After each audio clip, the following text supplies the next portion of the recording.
నంద్యాల జిల్లా శ్రీశైలంలో మహాశివరాత్రి బ్రహ్మోత్సవాల సంబరాలు అంబరాన్నంటాయి. 7వ రోజు బ్రహ్మరాంబ సమేతుడైన మల్లికార్జున స్వామి గజవాహనం భక్తులకు దర్శనమిచ్చారు.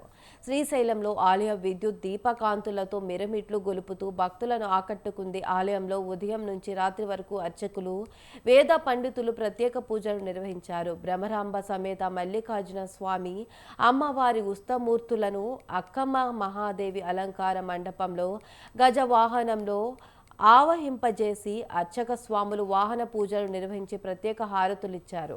అనంతరం శ్రీ స్వామి అమ్మవారి ఉత్సవమూర్తులను విద్యుత్ దీప కాంతుల నడుమ కన్నుల పండుగగా గ్రామోత్సవానికి తరలి వెళ్లారు. అంగరంగ వైభవంగా శ్రీశైలం పురవీధిలో విహరించేందుకు గజవాహనంపై స్వామి అమ్మవార్లు విహరించారు. ఉత్సవమూర్తుల ముందు కళాకారులు ఆటపాటలు, కోలాటాలు, కేరళ వాయిద్యాలు, నృత్యాలు భక్తులను ఎంతగానో ఆకట్టుకున్నాయి. ఈ వాహన సేవ పూజా కార్యక్రమంలో దేవస్థానం ఈవో శ్రీనివాసరావు దంపతులు పెద్ద ఎత్తున భక్తులు పాల్గొన్నారు.